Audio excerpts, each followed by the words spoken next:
Hey there, everybody. Welcome to Asymmetric Habits. I'm Jerry Hanley with Viking Performance Training with my good friend Jonathan Pishner of Apex Counseling. And we're here for today's broadcast, which is using anger as a positive emotion. If you're listening to this live, it's right after the 4th of July. So, hope everybody had an awesome Independence Day as well. Um, Even if you don't live in America, then I just hope you had a really, really good July 4th. And, and maybe also still had some hot dogs or something like that.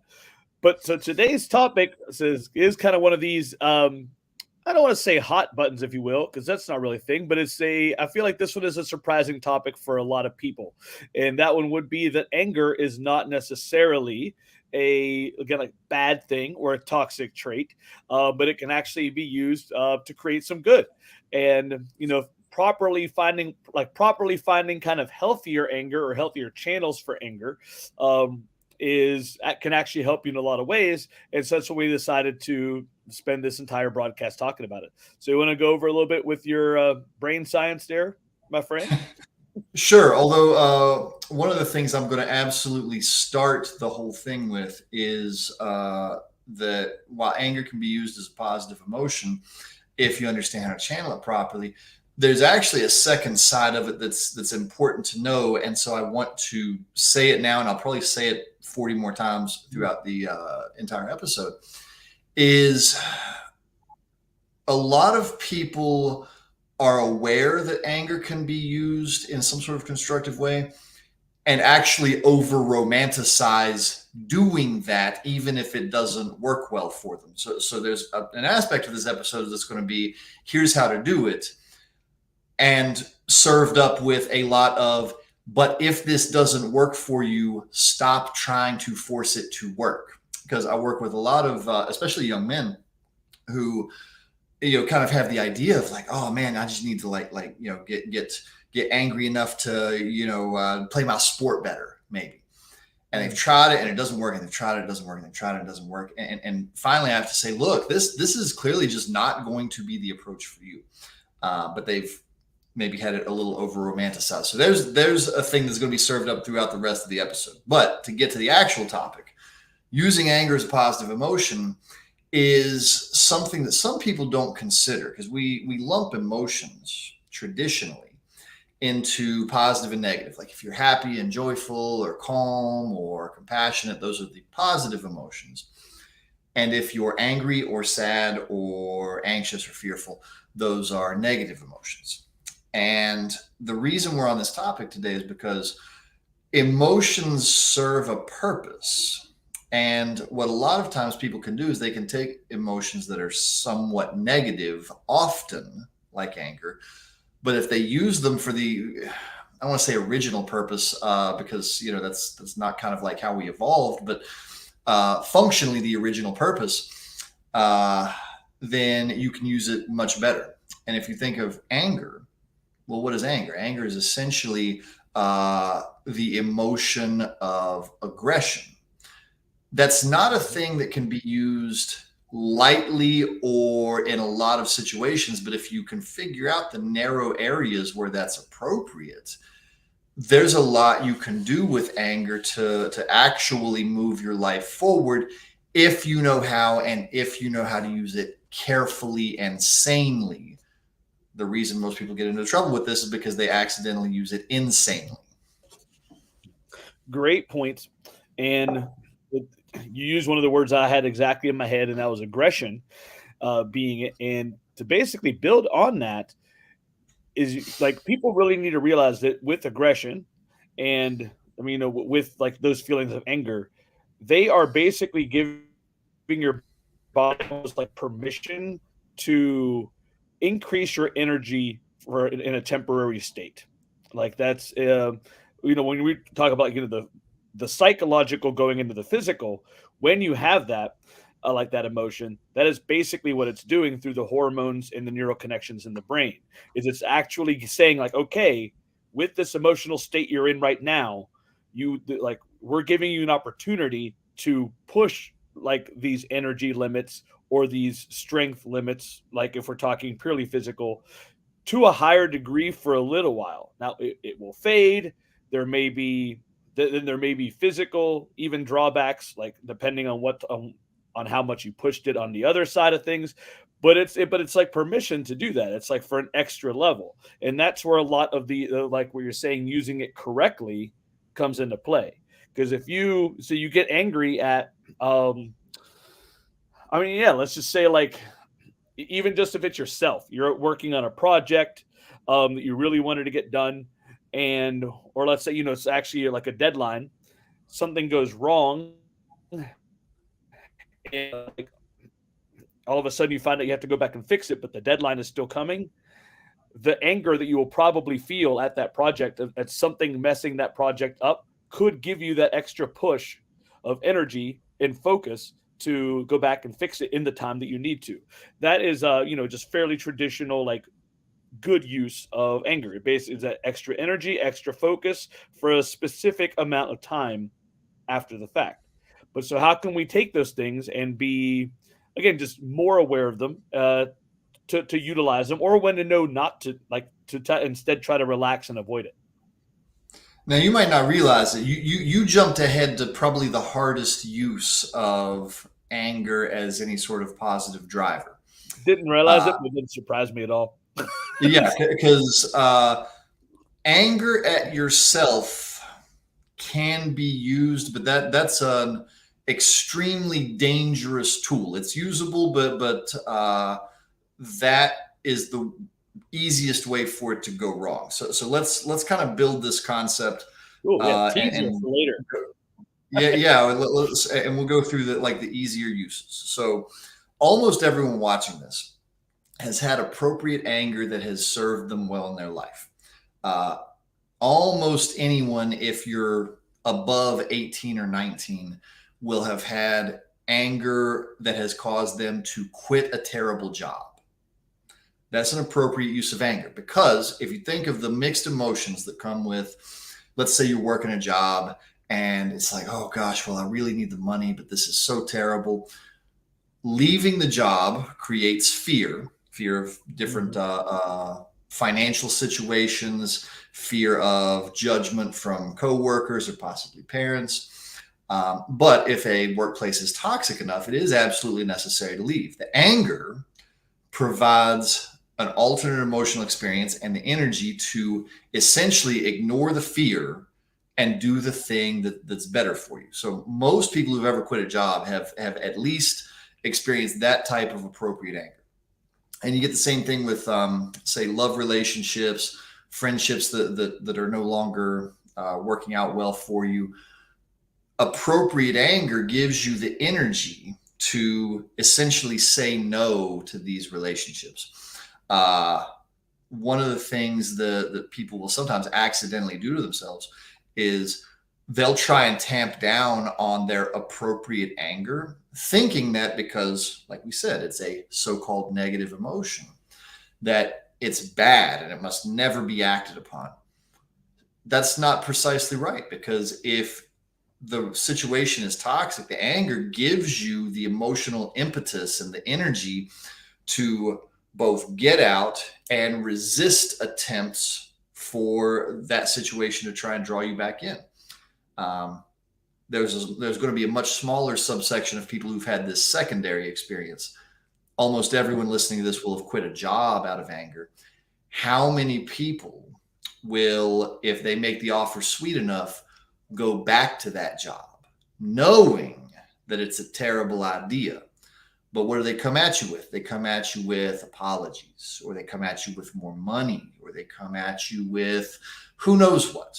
I worked at a place once that would absolutely email people who had, stormed off the job, trying to get them to come back, and they'd offer them everything under the sun.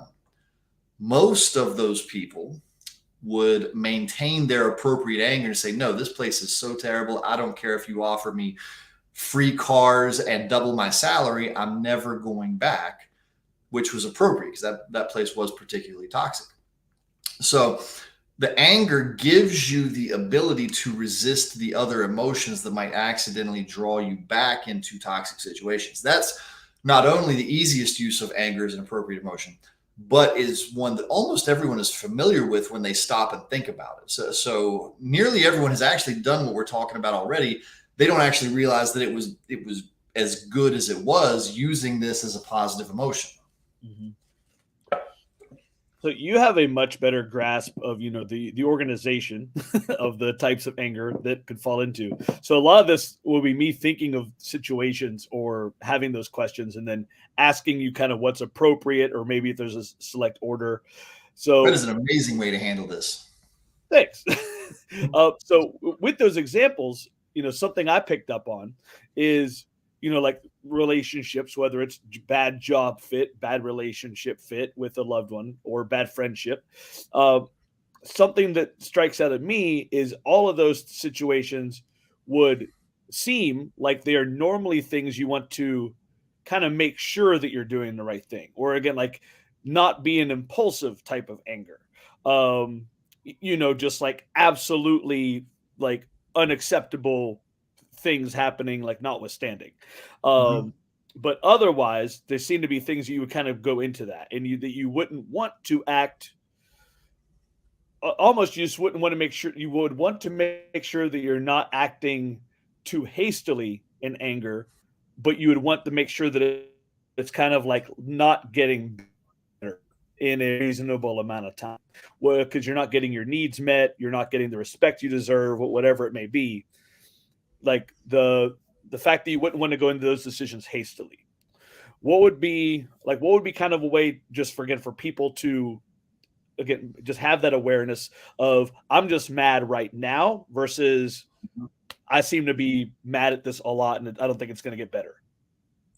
Okay, so I'm going to give you an unsatisfying answer because there's an element of this that is non-explainable.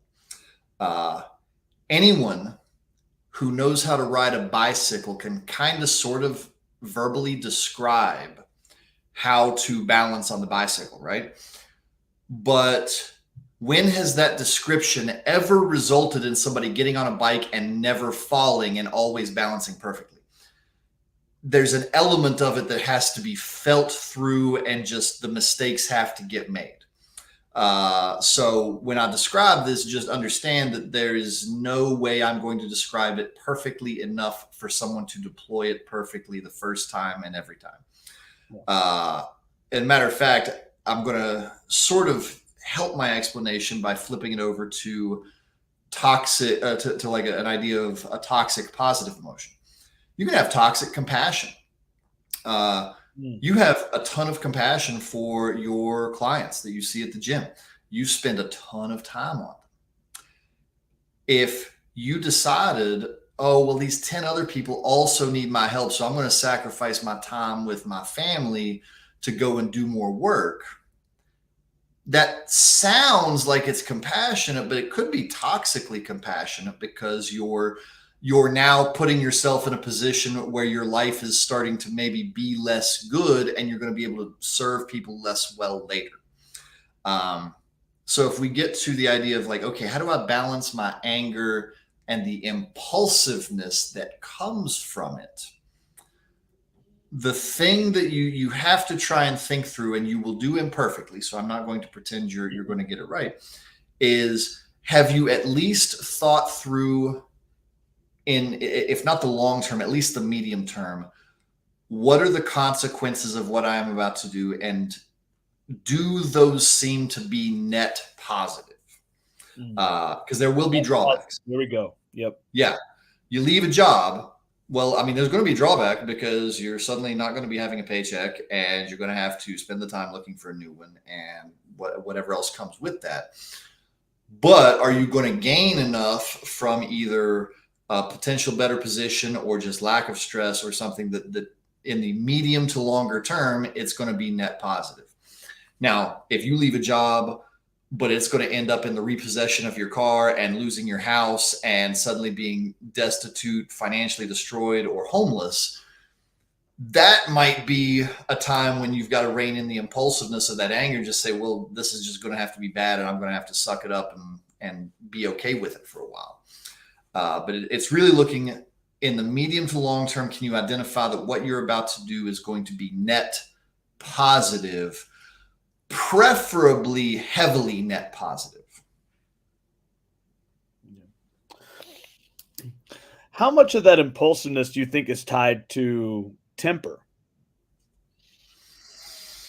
That's a tricky question because temper is not really a technical word in the field of psychology. Um, Cool. so it can mean a lot of stuff, but if you mean temper as in the tendency towards destructive impulsiveness, that's the way most people mean that. Well, I mean, it's kind of built in. Like temper is kind of used to describe somebody becoming impulsive, and especially negatively impulsive, and then having to fix things later. If somebody has a bad temper, usually what it results in is they blow up at somebody in their relationships or even strangers, and then they have to either fix that by fixing their relationships, or some people even have to have encounters with law enforcement over it, and the court mandates them to anger management therapy. That definitely happens a fair bit. Yeah. So I think it was huge. And I mean, for anybody maybe just joining in now, it's one of those things that would be worth a quick rewind. Where you mentioned the net positive, because like I said, that's something that we've actually talked about that's come up in multiple ones of our conversations like these. And the combination of the awareness of what you're doing or responding to, but then also what you are going to get out of it. Like I said, the actual future consequence of an action there. I mean, that part's huge. And I feel like, yeah, so often we get stuck in the right now or also in the, what we want to happen that we don't necessarily actually take the time to think about what will happen or the chain of events that will happen with that. Mm-hmm. Like you said, I mean, with the job, it's perfect. So it might be okay, like I don't have to show up to this like hellhole or something like that. If that's the type of way you're at, I don't have to deal with these managers or something like that. But instead, like, did you actually like, okay, is this going to be just mildly, just a mild nuisance for a while not having a job, or is this actually something that as soon as you walk out the door is going to hit you like a smack in the face? Is crap. There's a lot to get through. Um, Mm-hmm. okay, like is there like so another one of my curious pieces with it is a lot of times like when people have that just surge of emotion that a lot of people call anger in a situation, um, what would be like the is most of the time is there kind of like an accuracy to it? Struggling to think of this one. Like, is it most of the time is it almost justified in people, like a trust your gut type of thing, or a lot of times is it actually misguided passive? That's harder to describe, because here's matter of fact, you can sum up a great deal of like advice on how to deal with people in this one sentence. If you have enough information, everything somebody does makes perfect sense. Here's the problem with utilizing that in your question, because you said, okay, should a person trust their anger in that moment? Maybe, maybe not. So there's a good example of a client I worked with a long time ago that came in for anger problems, and we did some work, and we kind of narrowed it in. It's like, okay, every single one of these situations where you've blown up at somebody, it also happens to be an authority figure. Have you ever had a bad experience with an authority figure somewhere? And then we found a ton of parent related trauma. This person was not responding to anything the authority figures did. They were responding to something that happened 10 years ago, which in that case is a great example of like, wow, okay, your felt sense of what was occurring was skewed. It was not to be trusted, because for the most part, what was happening was relatively benign. But there are how many situations where it really is somebody is actually doing something to you. So the trouble is, it's difficult to trust your gut in the moment. You almost do need at least some level of reflection time, because the impulsivity that comes with anger does override certain amounts of your ability to think rationally. So I almost never encourage people to give into the impulsiveness that comes with anger, until they've really, kind of spent some time analyzing what's happening with them and making sure, yes, what I'm experiencing is correct to be angry about. Because if we think of that one client, I couldn't tell that person to trust their gut yet because their gut simply all of the information was skewed. But there's plenty of people I run through the situations with them. I'm like, yes, this is something is being done to you. It is correct for you to experience anger. Your anger is appropriate in this situation. So hopefully that answers your question. Awesome. But it is with the result of, yeah, you can't always trust your gut. You really got to sometimes spend time thinking about Yeah. it.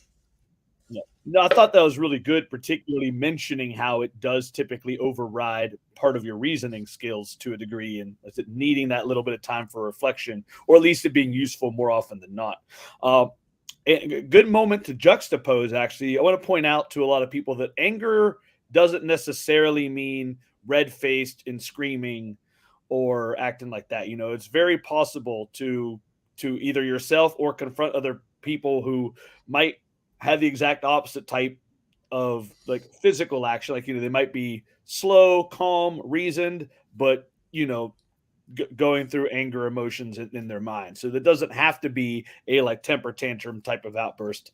It can just be just a very negative feeling towards whatever. So, Well, and actually, let's use this as a moment to talk about one of the ways to use anger with maximum usability in a positive way. Because if you resist the impulsiveness and you really like hang on to the energy until it's time to use it, think of the athlete example. How many times we've been watching football, and when players are rivals, and when there's heat between two people, and you see somebody just make that banger hit and just really knock somebody down, and it's a wonderful hit. And then instead of putting a cap back on their anger, what do? They sit there and they like shove them on the head as they get up. Now they took their great play, flag on the play, 20-yard penalty, and they screwed it up with the impulsiveness instead of putting the cap back on it, holding it for the next play, and then letting it out again. A lot of times that's where people get into their worst trouble when they experience anger, is they give into that impulsiveness instead of channeling it into some avenue that is actually useful and is going to provide short, medium, and long-term benefits. The only short-term benefit that you get with a lot of the athletic examples, especially in the impulsiveness, you get that 1 second satisfaction of like you did something you weren't supposed to do. And then 3 seconds later, you've got to deal with the consequences of, now you've got a penalty. Now the coach is mad at you. Now your fellow players are mad at you. And now you might be sitting out pieces of the game or the season because you just couldn't hang on to that impulsiveness. Yeah. So this is awesome. Like with putting the cap back on. I mean, yeah, like like you said, there's the impulsiveness. There's also to some degree like part of that impulsiveness, especially if you did something, like I said, like great, you just did something really good, is there's almost a feeling of like extra very temporary satisfaction that comes from like a show of dominance at that point, like it's in a competition. Like, okay, I just did this, it was awesome, but now I have to do something dominant, like to show it, and that's usually not well received or even legal in a lot of sports. So with that, putting the cap back on, like what are like, because like you said, this is a very instantaneous thing from one split second to the next. Like what can people do, or like what could athletes do in that situation, to make sure that they get the maximum benefit of that anger as a positive force, but then get better at capping it when they're supposed to. Because I'll admit, I've been around it all the time, and it still baffles me when I see a good play, like said, like that, like a really awesome intense play, immediately followed by something stupid like that. And like Mm-hmm. it's like it's just it's understandable, but it's baffling because it's also not. So yeah. So what Well, are like put the cap back on strategies? So there's no easy ones. There's only moderately difficult or insanely difficult strategies for that I'm aware of, because even the simplest ones, they're simple to say, but doing them in the moment when you're experiencing that high emotional energy makes it way more difficult. But one of the easiest and simplest things people can do is, most of the time, if you're going into a game, if you're an athlete, if you're going into a work situation, if this is work, no matter what it is, you know if you're vulnerable to anger in a situation. Uh, One of the best things you can do is prime yourself by thinking through what are the things you'll allow yourself to do and not allow yourself to do. And anything that's related to your ego is probably a bad idea. If you're the football player and you make the big hit, that's great. It looks great on the highlight reel. That's a little related to ego, but the dominance display, that was the perfect word you used. The dominance displays, that's all ego. That has nothing to do with anything else besides ego. And if you already know that you're vulnerable to the emotion of anger, kind of prepping yourself by saying, okay, I'm not going to allow ego behaviors. I'm only going to allow like useful anger behaviors. That helps a lot, because you kind of already set yourself up to have a psychological interrupt if you start to give into that impulsiveness. If you don't do that, sometimes you've already done it by the time you like think through, like, shoot, that was a bad idea, but it's already too late because you didn't psychologically prime yourself. Now, I recognize that this is a strategy that only works if you already know you're going to be vulnerable to anger going into a situation. For the people who don't know that they're potentially vulnerable to anger, one of the best things to do is, as soon as you start feeling the emotion of anger, and this kind of goes against our topic for today, using it usefully, but if you don't know what to do with it and you're experiencing that impulsiveness, get away from people before you have the opportunity to do something dumb. Because if you've not psychologically primed yourself for, okay, how would I handle this, then you have no like guardrails to help figure out what your behavior is going to be. You really need to try and get your rational brain re-engaged before you even have a behavior. Now, I recognize that's not always possible. We're kind of talking about what's ideal, and every once in a while, it's just not possible. But those would be the two things I would say are the simplest things that most people would have some hope of being able to deploy. Yeah, and you think about how big of a like deal this is, or how hard it can be to utilize that or point in the right direction. I think this is one of these, multi-million, probably billion-dollar industries, actually. And I don't mean like the counseling part, but quote, like, stress relief / in a lot of cases anger relief. A lot of stress relief things out there are basically, hey, let anger out. Like, like rec rooms, like rec-it rooms, or whatever they're called. Where you just pay Smash rooms, smash yeah, rooms. where you go bust stuff up.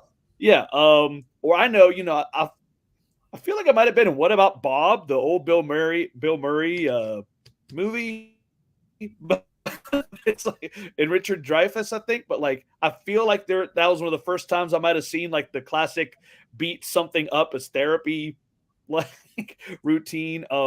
I don't know if you ever got one, but just a few weeks ago, I sent you a video with those like damn it dolls that you literally, Oh smack yeah, on yeah.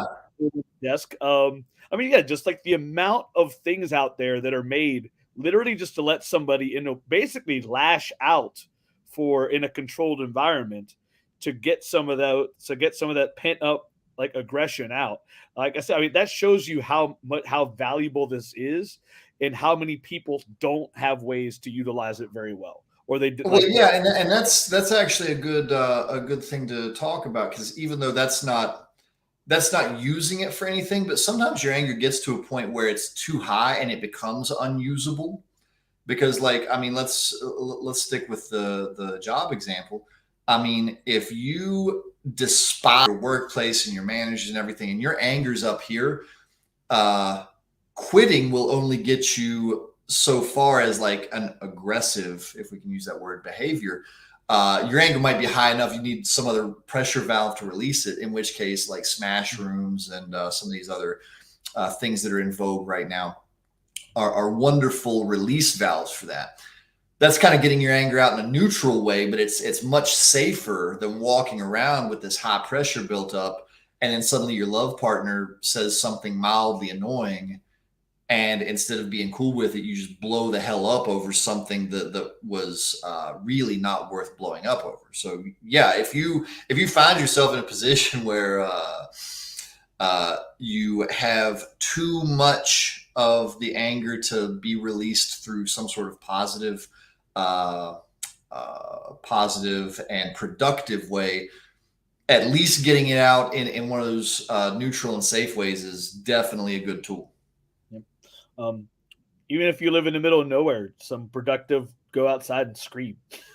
Dude, I really wonder if there isn't something to the fact that when we used to have to do more physical labor, that maybe that was a way that was just naturally built into society for people to get out some of their aggression in a natural way.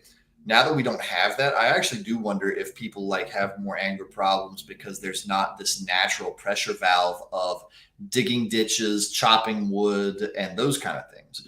There's no useful way to study that, so that's just kind of a random question and hypothesis that I wonder about sometimes, but there's Yeah, I no way do to personally believe that. reasonably answer it. Yeah, I believe that, wanting to go in that rabbit hole. Yeah, I believe that exact same thing.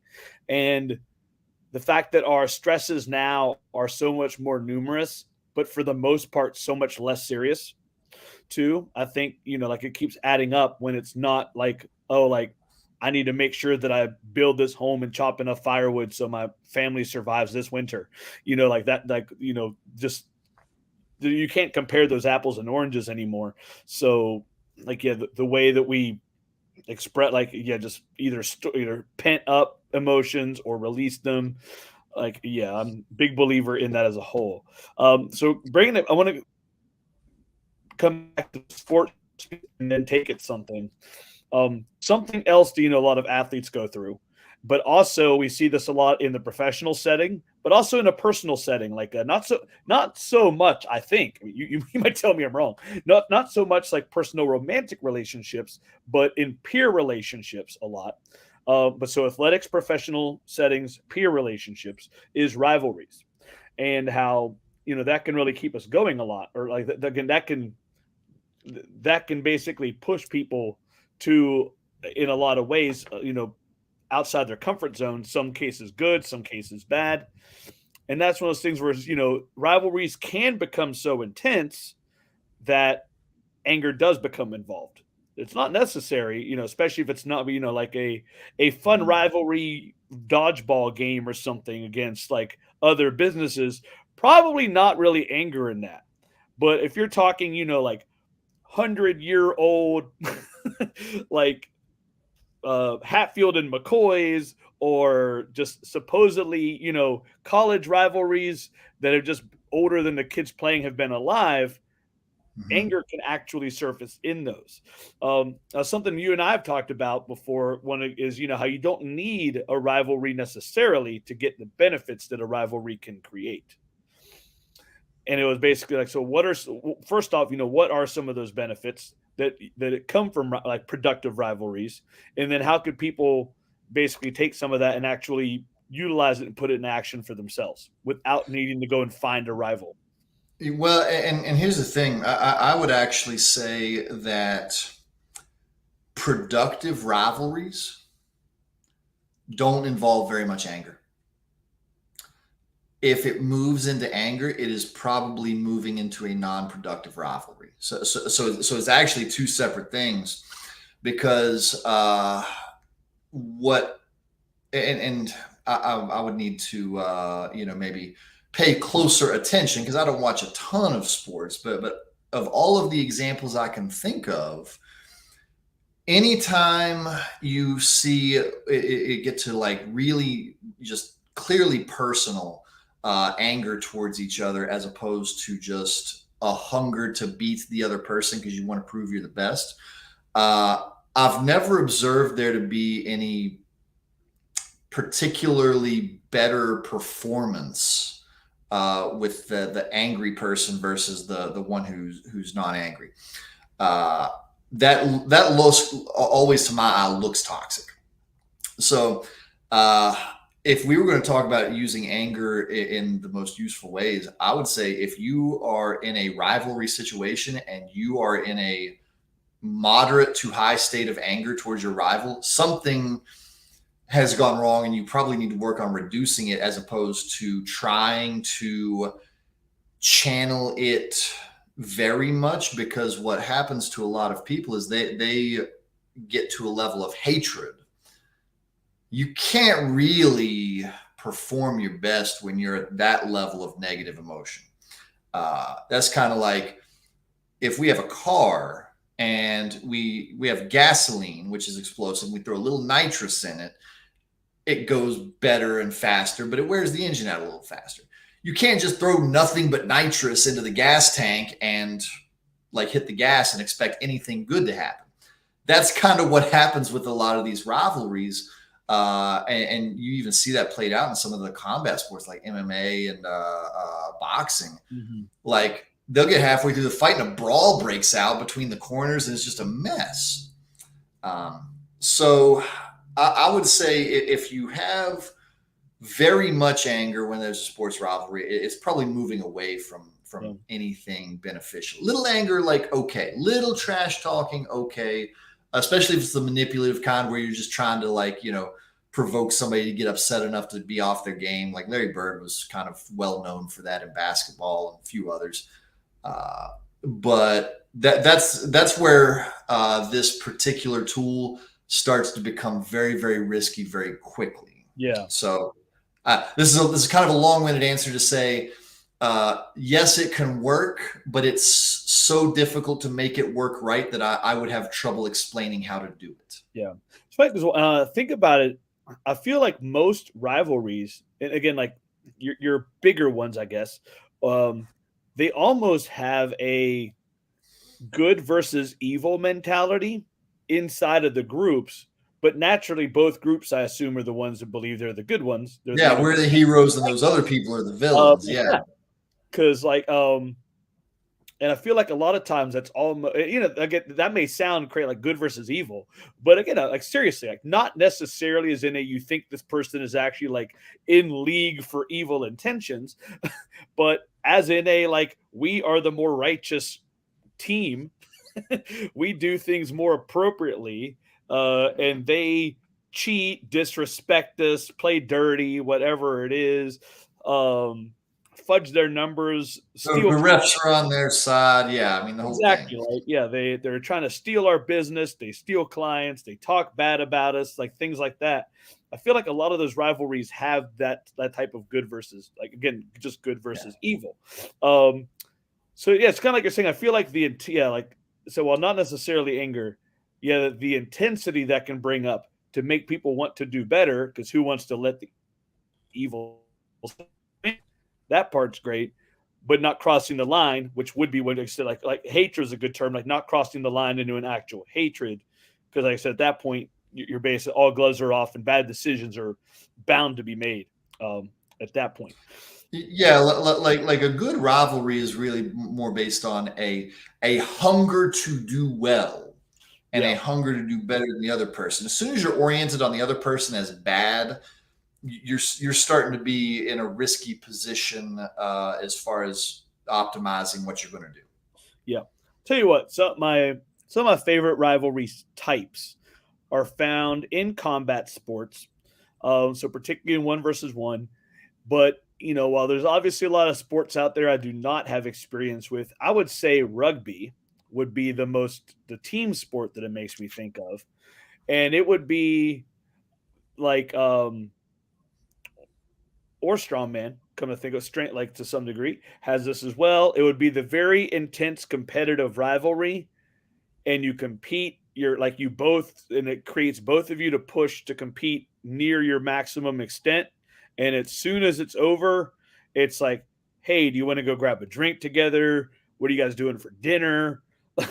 Like exchanging contact info, Mhm. something like that. Almost like such a fulfilling sense of competition that the respect, it actually ends up creating respect rather than Mhm. hate. And then also that feeling of camaraderie that lets you go do things together or want to go do things together.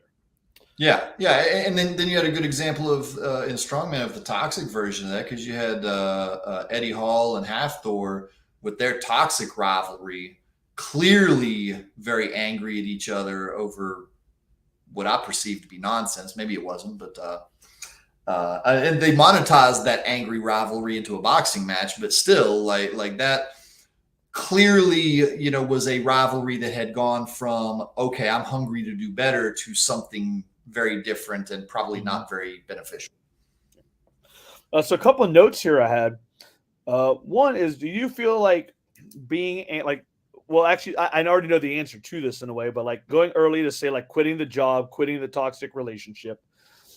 Um, how is it really that the feelings of anger can help you enter those uncomfortable situations? It's basically the uncomfortable situation aspect that I'm asking about. So like just something that you don't want to do, but because like I said, quitting a job, breaking up with somebody, telling a friend or a family member even that you just really like you just can't hang out with them anymore, Hmm. because that's the way they're making you feel or the impact they're having. Like those are all things that we may think about, but it's like they're not exact. For most of us, they're not exactly situations where like once we think on it and decide it's a good idea, we're like, all right, let me walk right in here and do it. Like there's a Now, lot of let me walk right into this buzz saw with a smile on my face. Yeah. exactly like there's a lot of like, oh, like I got to do these seven other things over here, I'll get to it later. But like anger can be that spark that makes us take that step. Yeah, so an easy way to think of it is anger is a high energy emotion. And it takes a certain amount of energy to, well, do anything. The more difficult it is, the more energy it takes. So it takes energy to be able to, you know, get out of your bad job. It takes energy to stay out of it. It takes energy to, have to face the people who are going to judge you for it. Maybe your parents or your friends or your coworkers or whoever. And all of these things require a certain amount of energy. Since anger is a high energy emotion, being in that state of a high energy emotion helps produce the energy necessary to handle all of it. It's kind of like if you look at somebody who's in a calm state versus like an excited happy state, you'll see the excited person doing more because the excited state is much more energy intensive. A calm state is also positive, but it's a low energy happy state as opposed to a high energy happy state. Anger is the same thing, but on the more negative side, supposedly. Uh, it's a high energy emotion that is very uncomfortable to be in, but it produces the energy required for us to get out of other types of discomfort. So actually, speaking of that one, that basically leads me right into my next one. And so like what made me think of this one was you and I both with pretty extensive, in your case, really extensive martial arts backgrounds. But part of that is a like sometimes it might be meditative. You can call it inner peace, just whatever. But a generally more like normally being calm more often than not, staying calm more often than not. Whether it is through meditation, whether it's just through like a not being as bothered by outside sources, whatever cause it is. Like different practices like martial arts and meditation Mhm. and yoga, or just simply a lot of like awareness training in a way, can create those senses of like prolonged calmness, or even as go as far as, let's say, inner peace. Like just in that versus being able to turn it on, like using anger in a positive time. Like, super Mhm. fantastical example, but think Bruce Banner in the Avengers when he tells whoever it is, that his secret is that he's always angry, but that allows him to turn it on purpose when he needs to. But so, what are the ways to kind of like, just what are some shoot, I can't think of the word, but advice. There we go. But ways that people can remember to actually turn it on when it's good, like at a time that it might help them. Um, that's a good question because I can answer the implied question on the first part, but I'll need to think about the second part because Yeah. the first part you noticed that a lot of martial arts type folks over time get a greater sense of calmness. Part of that is most people get into martial arts related stuff out of some version of like either they are afraid something might happen or something already did happen, they don't want it to happen again. As they become proficient in making sure that like people can't do stuff to them, they end up in a place where fear is less likely to happen. Fear is another high energy emotion, Mm, as opposed to yeah. say sadness would be a low energy one, but fear and anger are both high energy emotions. People are less likely to act impulsively and more likely to act calmly if their fear response is dramatically lowered. That's why you see people with martial arts backgrounds have a tendency to be calmer because that high energy emotion that maybe used to be present simply isn't present nearly as often anymore.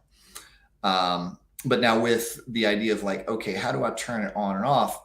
Same thing as I said before with the bicycle example. It's kind of hard to describe.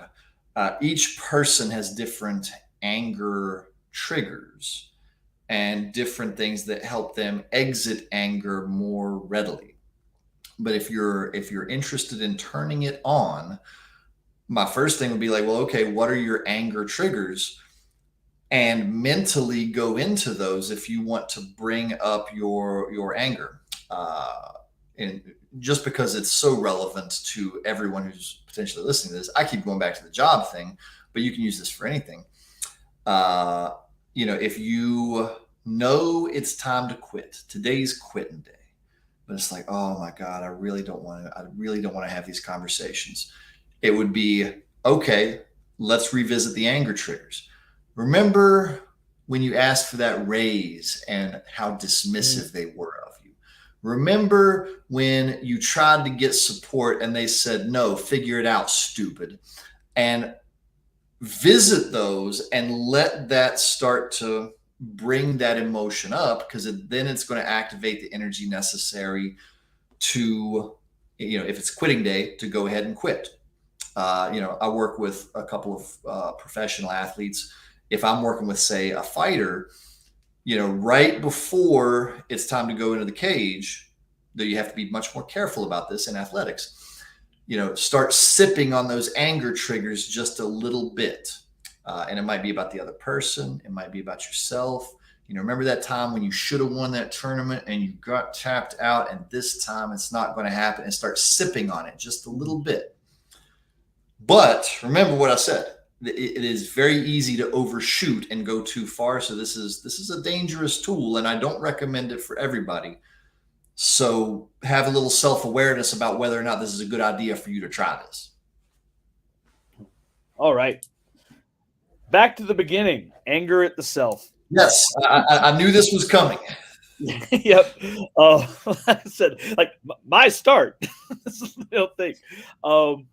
But I think it's funny because like this was literally my first thought of like when we first brought up anger as something we could talk about.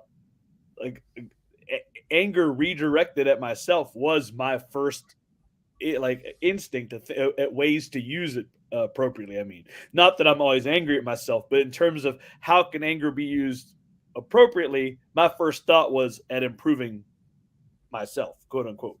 Um, I said like so. I mean, for me, my understanding here is that this is what one of the things that a lot of people would consider motivation, and that's kind of a catch-all term in a lot of ways. But unless you actually get started on things, it doesn't mean much either.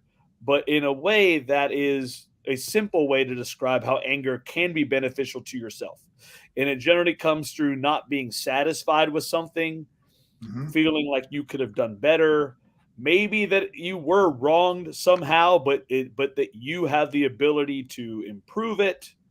But some form of non-satisfaction can then like be turned, like that anger can then be turned into motivating you enough to actually create something more positive. Yes, yes, it can. So let's kind of think about how to break this into something usable. Um, One of the things that I find a lot of utility in, if I help people think through this, is number one, is this useful or useless anger? Because if you're angry at yourself over something that is not very changeable, that's not going to be motivating. That's going to be destructive. So like let's take a very common example. There's a lot of people who have, say, social anxiety, and that has some changeability, but you don't often move people from social anxiety to complete social comfort. That does happen, but rarely. What you usually do is you move people from social anxiety to manageable small social nervousness that's no longer like disordered and getting in the way of life.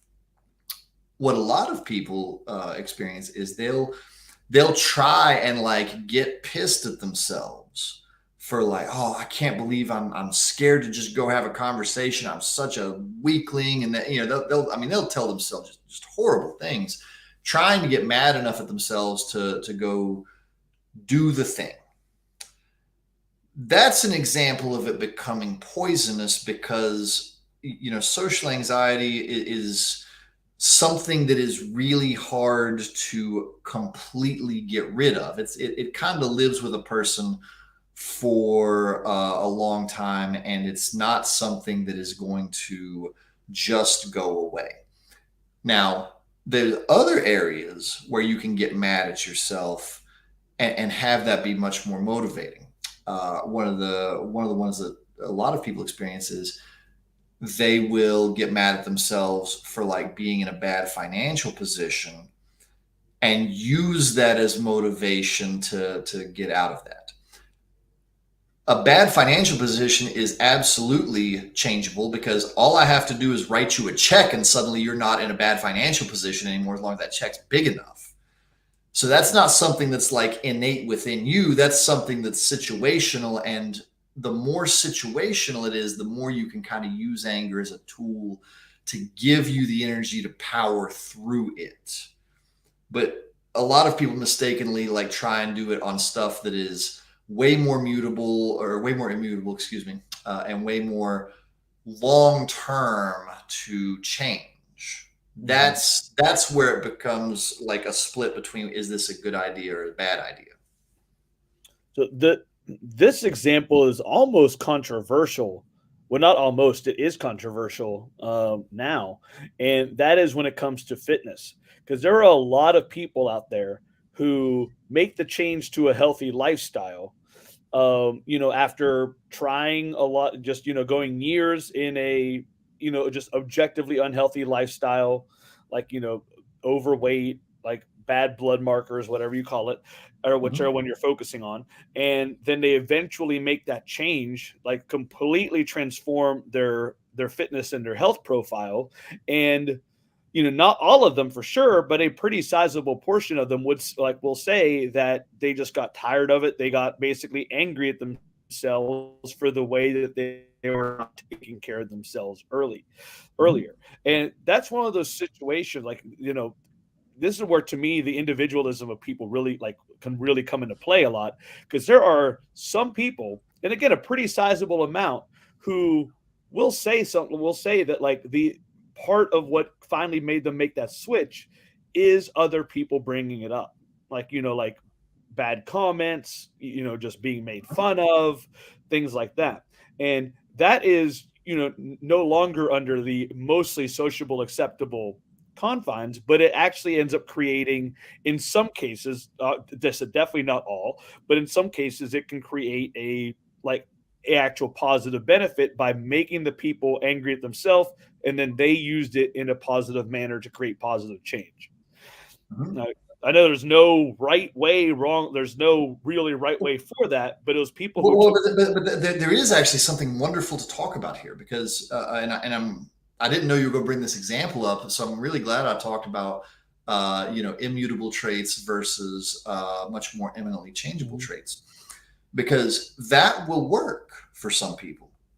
Some people it won't work for, and here's the easy way I would like look at and make a guess as to which people it would work for, because there's some people who, when we look at their life, how able are they to make actual fitness changes? Because, first off, what is their genetic predisposition towards, certain like health difficulties? What is their genetic predisposition towards addiction? Because food addiction is a real thing. What is their emotion regulation and impulse control capabilities in this moment? What is their time like? If you have a 60-hour a week job and 3 children and you're a single parent, you have fewer fitness options than somebody who has no kids and a 40-hour week job.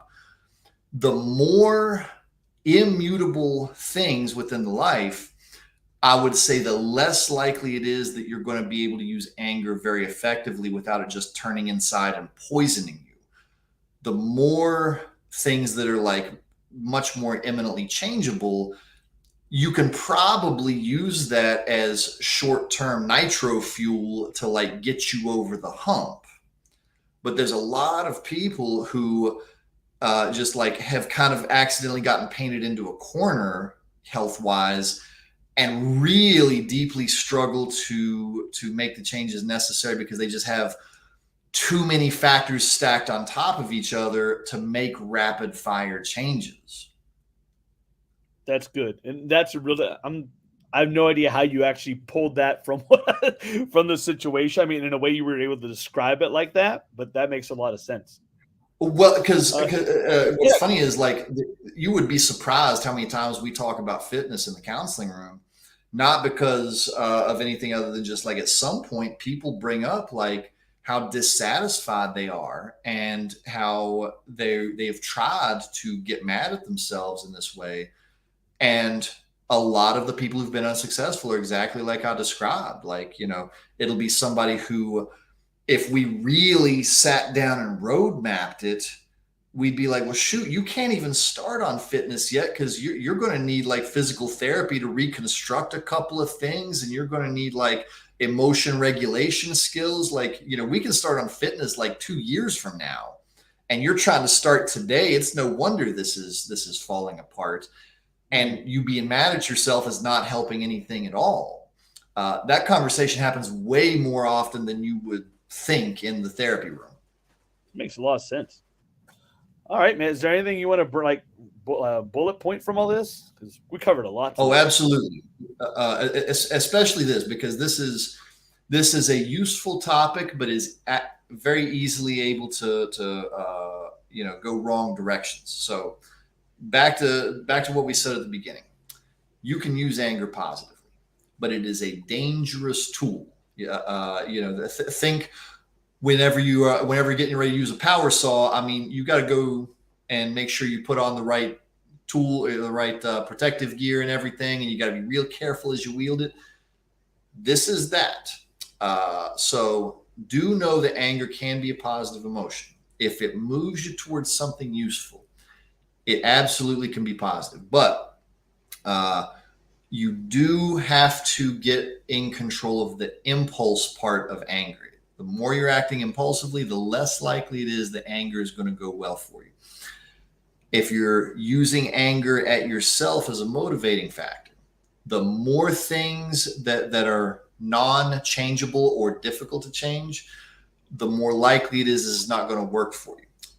And above all, there's a lot of people who romanticize the idea of using anger as that motivational tool. If it works for you, terrific.